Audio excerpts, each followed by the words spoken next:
तो आज हम देखते हैं मार्च 2020 का पार्ट 2 का हिस्सा। पार्ट 1 में हम सवाल नंबर 3 तक देख चुके थे। सवाल नंबर 4 देखते हैं क्या दिया हुआ है। सवाल नंबर 4 का पहला सवाल, इसमें कोई 2 सवाल हल करना है और एक सवाल जो है हमारा 4 मार्क्स के लिए है। मुसल्लस ABC में, तो सबसे पहले यहाँ पर शक्ल नहीं दी गई है तो हमको शक्ल बनाना है।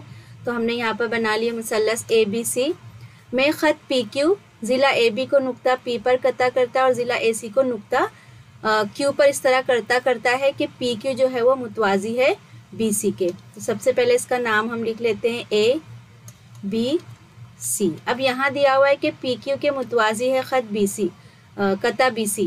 तो इसका मतलब यहाँ पे BC के मुतवाज़ी हमको एक कता बनाना है जो क्या कर रहा है, जो AB को नुक्ता P पे कता करता है और AC को नुक्ता Q पे कता करता है और ये मुतवाज़ी हो गया इसके। ठीक है, तो सवाल में दिया हुआ है यहाँ पर देखो कि ख़त PQ मुसल्लस ABC को 2 मसावी हिस्सों में तकसीम करता है।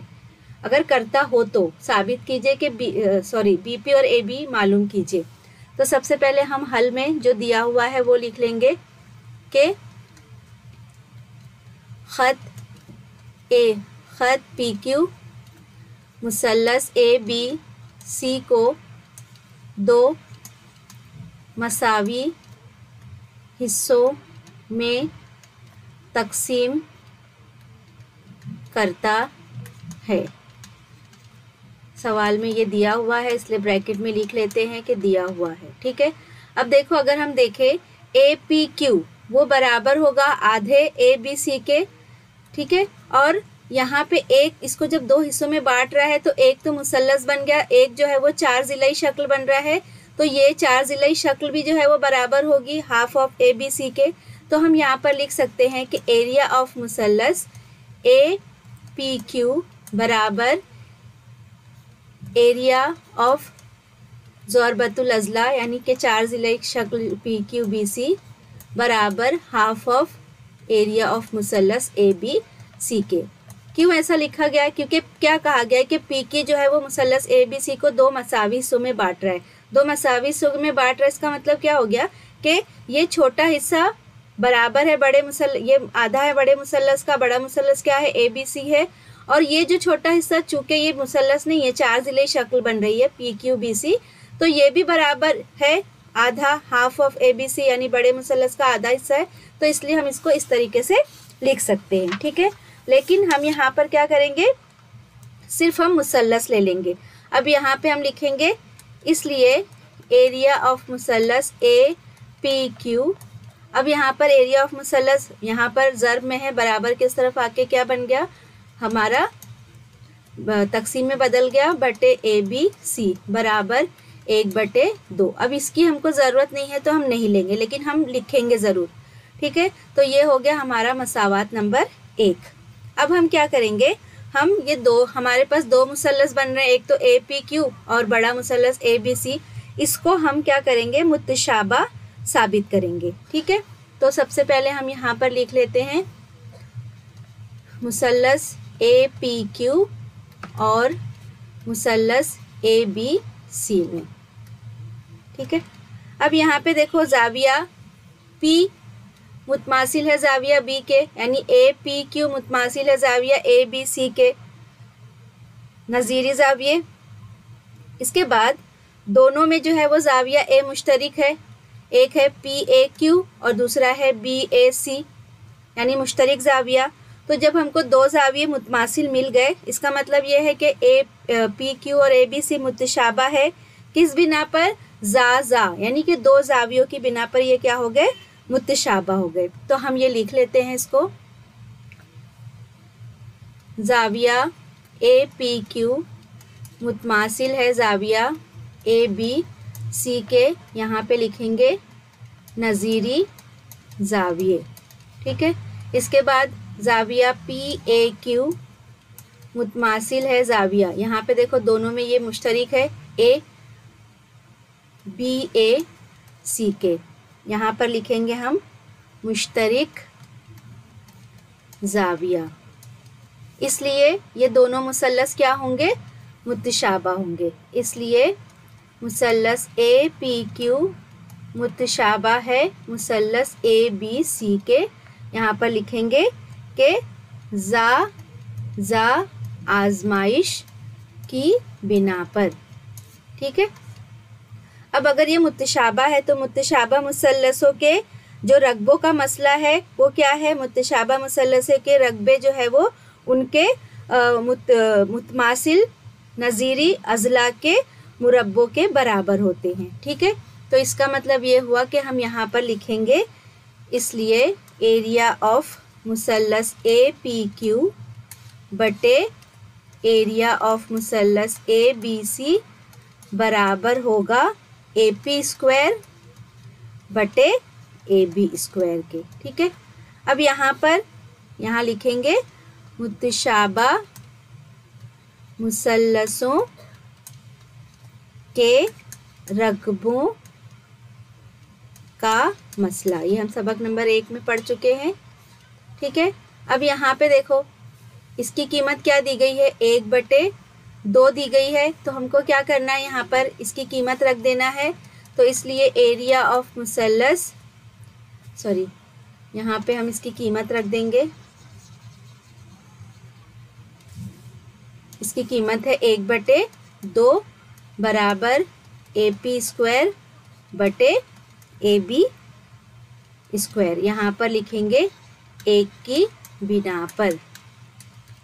अब ये मुरब्बा हटेगा, बराबर किस तरफ आके क्या बन जाएगा? जज़र बन जाएगा।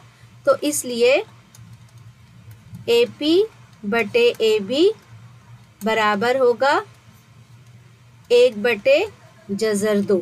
मुरब्बा हट के वहाँ जज़र बन गया।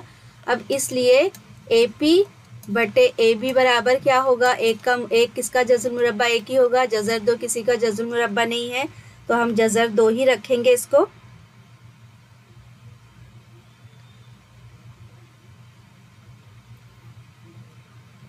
अब हमको सवाल में जो है वो किसकी कीमत पूछा है? सवाल में हमको पूछा है बीपी बटे ए बी। ठीक है। तो अब ये बीपी कैसे मालूम करेंगे? ये है बीपी। अब हम क्या करेंगे? यहाँ पर हमको यहाँ पर ए पी बटे ए बी मालूम है, तो हम यहाँ पर ये ए पी बटे ए बी बराबर मिला हमको 1/2। तो यहाँ ए पी की जगह पे हम क्या लिखेंगे? ए पी की जगह पे हम लिखेंगे ए बी नफ़ी बी पी। ठीक है। यहाँ पे चूंकि हमको बी पी चाहिए तो हम यहाँ पर क्या लिखेंगे? ए पी की जगह पर, इसकी जगह पर हमको लिखना है कि ए बी, यानी ए बी में से अगर हम ए पी को माइनस करते हैं तो हमको क्या मिलता है? यहाँ पर बी पी मिलता है। तो ये चूंकि हमको सवाल इस तरीके से साबित करना है तो हमको यहाँ ए पी की कीमत को हटा के हम क्या करेंगे? उस खत, देखो ये खत क्या दिया हुआ है? यहाँ पर दिया हुआ है ये ए पी। देखो ऊपर मुसल्लस में यहाँ पे दिया हुआ है ए पी और बी। ठीक है। तो यहाँ पर ये खत है, यहाँ पे ये ए है, बीच में ये पी है और यहाँ पर है बी। तो हमको सवाल में चूँकि बीपी पूछा है तो बीपी मालूम करने के लिए हमको क्या करना पड़ेगा? इस एपी की जगह पे हमको लिखना पड़ेगा ए बी नफ़ी ए पी। जब हम करेंगे तो हमको बीपी मिलेगा। ठीक है। तो यहाँ पे इसकी जगह पे हम लिखेंगे A B minus B P बटे ए बी बराबर 1/2। ऐसा क्यों हुआ? क्योंकि ए पी और बी जो है वो एक ही खत पर मौजूद है। अब हम इसको अलग करके लिखेंगे ए बी बटे ए बी और नफ़ी बी पी बटे ए बी बराबर 1/2। अब ये ए बी कट गया, यानी एक बचा यहाँ पर, 1 नफ़ी बी पी बटे ए बी बराबर 1/2। अब यहाँ पर क्या करेंगे हम? ये नफ़ी बी पी बटे वहाँ गया तो क्या बन गया? जमा में बदल गया और ये 1/2 यहाँ आया तो नफ़ी बदल गया। तो इसलिए यहाँ पर हम लिखेंगे बी पी बटे ए बी बराबर 1 नफ़ी 1/2।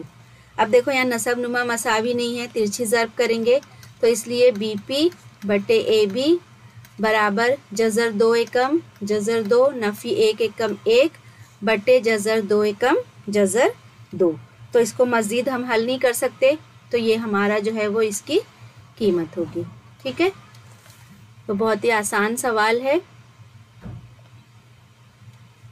ये हमारा था सवाल नंबर चौथे का पहला सवाल। तो हमको बीपी और एबी पूछा था, तो इसकी कीमत हमको मिली जज़र 2 नफ़ी 1 बटे जज़र 2। अब हम देखते हैं सवाल नंबर 2। अब सवाल नंबर 2 जो है वो जो निसाब कैंसिल किया गया है उससे लिया गया है, तो इसलिए हमको ये सवाल नहीं हल करना है। ठीक है, तो दूसरा सवाल हम नहीं हल करेंगे। अब हम आ जाएंगे हमारे सवाल नंबर 3 पर।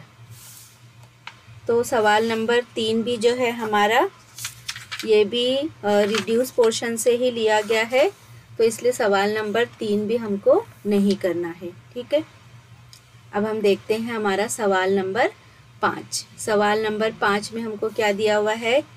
सवाल नंबर 5 का पहला सवाल है कि दायरे के मराकज़ ए बी और सी हैं, एक दूसरे को जोड़ियों में बैरूनी तौर पर मस करते हैं।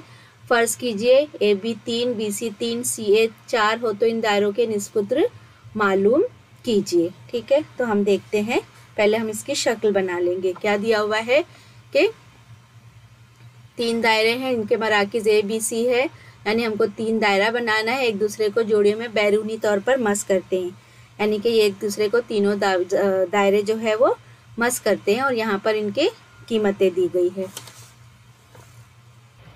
तो यहाँ पर हम देखते हैं, हमने 3 दायरे बना लिए, इनके मराकिज़ जो है वो ए बी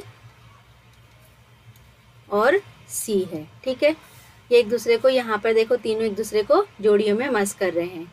फ़र्ज़ कीजिए ए बी की कीमत, तो यहाँ पर जो कीमतें दी गई हम उसको जोड़ लेते हैं।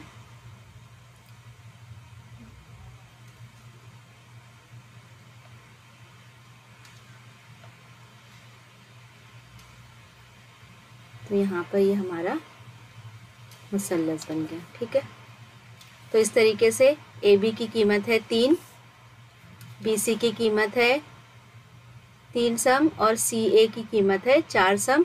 हमको इनके दायरों की निस्पुत्र मालूम करना है। दायरे के निस्पुत्र यानी कि यहाँ पर क्या होगा, मरकज़ से दायरे तक का फासला, यानी यहाँ पर ये जहाँ पर एक दूसरे को मस कर रहे हैं हम वहाँ नाम लिख लेते हैं। यहाँ पर हम पी लिख लेते हैं, ये क्यू है, और यहाँ पर ये जो है वो आर है। तो सबसे पहले हम हल में लिखेंगे, फ़र्ज़ किया ए कॉमा बी कॉमा सी मरकज़ वाले दायरे एक दूसरे को बैरूनी तौर पर जोड़ियों में नुकात P, Q, R पर मस करते हैं। ठीक है, यहाँ पर जैसा कि शक्ल में बताया गया है। अब मस करने वाले दायरों का मसला क्या है। ए पी बी एक ही लाइन में है, यहाँ पे ए बी क्यू सी एक ही लाइन में है, और ए आर सी भी जो है वो एक ही लाइन में है। तो यहाँ पर हम लिखेंगे कि A P B B Q C और ए आर सी ये सब क्या है, मस करने वाले दायरों का मसला। अब इनका मसला यहाँ पे हम क्या करेंगे, चूँकि ये एक ही लाइन में है तो हम यहाँ पर फ़र्ज़ करेंगे। फ़र्ज़ किया कि ए पी, देखो यहाँ पे ए पी, ये ए पी और ए आर, क्योंकि ये दायरे के निस्पुत्र है तो यहाँ पर हम फ़र्ज़ कर लेंगे ए पी बराबर ए आर बराबर R1, ये एक निस्पुत्र हो गया। इसी तरीके से बी पी और बी क्यू, ये और ये क्या हो गया, R2 हो गया, यानी यहाँ पर ये R1 और ये R1 और यहाँ पे ये R2, यहाँ पे ये R2। तो हम लिखेंगे यहाँ पर बी पी बराबर बी क्यू बराबर R2। इसी तरीके से ये और ये R3 हो गया हमारा। तो लिखेंगे हम यहाँ पर सी क्यू बराबर CR बराबर R3। तो ये इसके निष्पुत्र हो गए, तो हम इनको मालूम करेंगे। अब यहाँ पे हम देखते हैं APB एक ही खत में है, तो एक ही खत में होने का मतलब ये है कि AB के ये दो छोटे छोटे हिस्से हैं, तो इसको हम लिख सकते हैं, यहाँ पे लिखती हूँ मैं, AB बराबर AP जमा PB। यहाँ ब्रैकेट में हम लिखेंगे AP और B क्या है, एक ही खत में है, इसलिए इसको हम ऐसे लिख सकते हैं। अब यहाँ पर AB क्या है, AB की कीमत कितनी दी गई है, 3 दी गई है। AP कितना दिया हुआ है, R1 दिया हुआ है, और BP या PB दोनों भी क्या है, R2 है। ठीक है, ये हमारी मसावात नंबर 1 हो गई। इसी तरीके से हम बाकी ख़त को भी, जो कतई ख़त को भी लेकर लिख सकते हैं इस तरीके से, यानी कि अब अभी पहले यहाँ पर हमने AB लिया, दूसरा हम ले लेंगे BC। तो BC कितना है, 3। अब BC के उसमें क्या आ गया, R2 और R3 आ गया है ना। तो ये R2 और R3 की जमा हो गई। फिर CA ले लेंगे, CA बराबर 4 है, तो 4 बराबर क्या आ गया, R1 और R3 आ गया। तो हम क्या करेंगे, इसको लिख लेंगे इसी तरह से, 3 बराबर R2 जमा R3 मसावात नंबर 2, और 4 बराबर R1 जमा R3 मसावात नंबर 3। अब 1, 2 और 3 की जमा करने पर, तो हम इसको जमा कर लेंगे। पहले R1 जमा R2 जमा R2 जमा R3 जमा R1 जमा R3 बराबर 3 जमा 3 जमा 4। अब R1 कितने हो गए, 2 R1 2 R2 और 2 R3 बराबर 3 और 3 6 और 4 10। अब यहाँ से अगर हम 2 मुश्तरिक निकाल लेते हैं, तो R1 जमा R2 जमा R3 बराबर 10। तो ये 2 वहाँ गया तो तकसीम हो गया, तो इसलिए R1 जमा R2 जमा R3 बराबर क्या होगा, 10/2 यानी कि 5, 2 पंजे 10। ठीक है, ये हो गई हमारी मसावात नंबर 4। अब मसावात नंबर 4 में अब क्या करेंगे, जो हमको मसावात मिली है उसमें हम कीमत रख के एक एक की कीमत मालूम करेंगे। तो यहाँ पे हम लिखेंगे मसावात 4 में मसावात 1 की कीमत रखने पर। ठीक है, मसावात 1 क्या है हमारी, R1 जमा R2 बराबर 3 है, तो R1 जमा R2 की जगह पे मैं क्या लिख लूँगी, 3 जमा R3 बराबर 5, जमा 3 वहाँ गया तो नफ़ी हो गया, तो R3 बराबर 5 नफ़ी 3, तो इसलिए R3 बराबर कितना हो गया, यहाँ पर 5 में से 3 गया 2। ठीक है, तो ये R3 क्या है, ये हमारा जो है वो C मरकज़ वाले दायरे का निष्पुत्र हो गया, तो हम इसको लास्ट में लिखते हैं। अब इसके बाद हम क्या करेंगे, हम यहाँ पर मसावात नंबर 4 में फिर 2 की कीमत रखेंगे। तो लिखेंगे फिर से हम मसावात 4 में 2 की कीमत रखने पर। अब मसावात नंबर 2 क्या है, R2 और R3 है, तो इसका मतलब ये है कि हम इसकी जगह पे क्या रखेंगे, 3 रखेंगे। तो यहाँ लिखेंगे R1 जमा 3 बराबर 5, इसलिए R1 बराबर जमा 3 वहाँ गया तो क्या हो गया, नफ़ी 3, तो इसलिए R1 बराबर भी 2 मिला यहाँ पर हमको। ठीक है, R3 हमको मिल गया यहाँ पर 2। अब क्या बचा, मसावात 4 में हम 3 की कीमत रखेंगे। 3 की कीमत क्या है, R1 और R3 4 है, तो यहाँ लिखेंगे हम मसावात 4 में मसावात 3 की कीमत रखने पर। तो मसावात 3 में क्या है, R1 और R3 है, यानी इसकी और इसकी जगह रखेंगे 4, तो क्या बचेगा हमारे पास, 4 जमा R2 बच जाएगा बराबर 5, तो इसलिए R2 बराबर जमा 4 वहाँ जाके नफ़ी 4 हो गया, तो इसलिए R2 बराबर क्या मिला हमको, 1। ठीक है, अब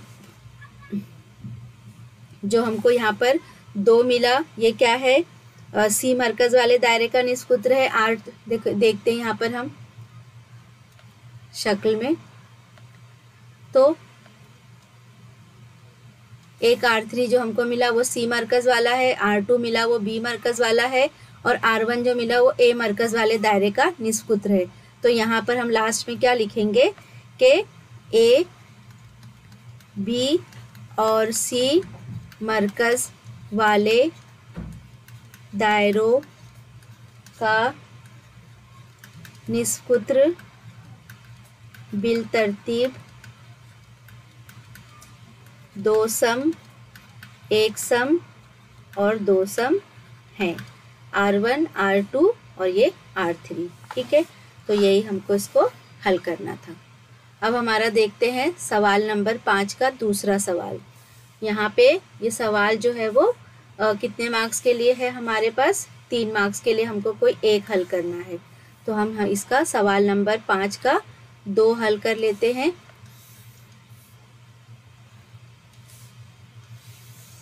तो हम यहाँ पे इसको लिख लेते हैं। ठीक है, क्या दिया हुआ है? अगर साइन थीटा जमा साइन स्क्वायर थीटा बराबर 1 हो तो दिखाइए कि कॉस स्क्वायर थीटा और कॉस 4 थीटा बराबर 1 होगा।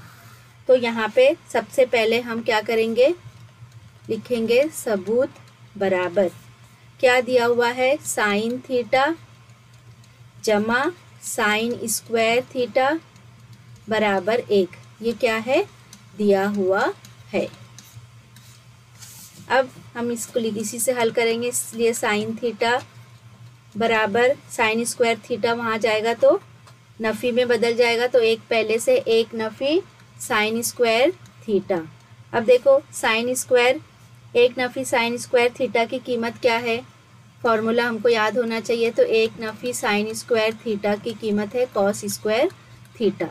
तो हम क्या करेंगे, इसकी जगह पर हम कॉस स्क्वायर थीटा लिखेंगे। तो यहाँ लिखेंगे हम साइन थीटा बराबर कॉस स्क्वायर थीटा, क्योंकि ये इसका फॉर्मूला है। अब हम देखते हैं यहाँ पर कि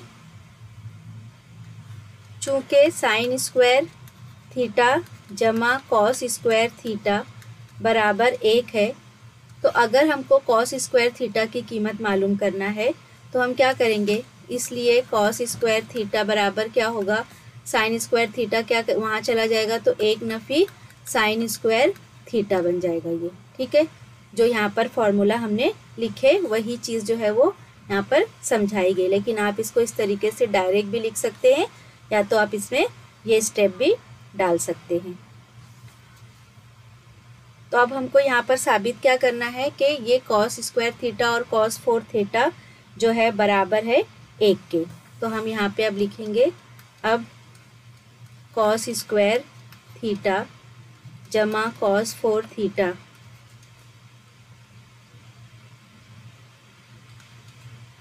कॉस स्क्वायर थीटा जमा, अब ये कॉस 4 थीटा जो है उसको हम अलग से अलग करके लिखेंगे तो क्या बनेगा? कॉस स्क्वायर थीटा का स्क्वायर। जब इसको ब्रैकेट को खोलेंगे तो हमको यहाँ पर कॉस 4 थीटा मिलेगा। तो यहाँ पर हम इसको स्प्लिट करके लिखेंगे ताकि हम इसको आगे हल कर सकें। अब देखो यहाँ पे क्या दिया हुआ है, साइन कॉस स्क्वायर थीटा बराबर है साइन थीटा के। इसको हम यहाँ पर लिख लेते हैं मसावात नंबर 1। यहाँ पे सॉरी, ये मसावात नंबर 1 और ये हमारी मसावात नंबर 2।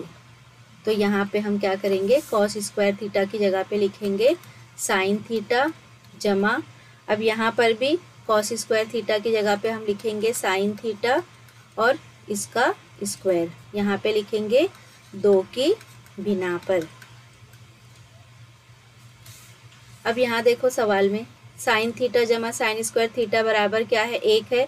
तो इसकी जगह पे हम ये एक कीमत रख सकते हैं बराबर 1, यहाँ पर लिखेंगे 1 की बिना पर। ठीक है, तो ये हमने साबित कर लिए कि कॉस स्क्वायर थीटा जमा कॉस 4 थीटा को हल करने पे 1 आता है। तो इसलिए यहाँ पर लास्ट में लिखेंगे कि इसलिए कॉस स्क्वायर थीटा जमा कॉस 4 थीटा बराबर होगा 1 के, और यही हमको साबित करना था। तो यहाँ पर हमारा ज्योमेट्री का सवाल नंबर 5 मुकम्मल हो गया। तो मार्च 2020 का पर्चा 2 पार्ट में दिया गया है, इसको आपको हल करना है। पार्ट 1 में जो है वो सवाल नंबर 3 तक था, पार्ट 2 में सवाल नंबर 4 और 5 है। इसके बाद जो भी गवर्नमेंट का क्वेश्चन बैंक आया है इंशाल्लाह ताला जो है वो हम ट्यूसडे से क्वेश्चन बैंक आपको देंगे। क्वेश्चन बैंक के अकॉर्डिंग आप उसको इसकी तैयारी कीजिए, पढ़ाई कीजिए। जिन बच्चों ने कुछ भी नहीं पढ़ा है, बुक भी नहीं खोली है अभी तक, तो वो क्वेश्चन बैंक पर फोकस कीजिए। आप अगर क्वेश्चन बैंक से पढ़ते हैं तो आप अच्छे नंबर ला सकते हैं। तो हम नेक्स्ट वीडियो में देखेंगे क्वेश्चन बैंक।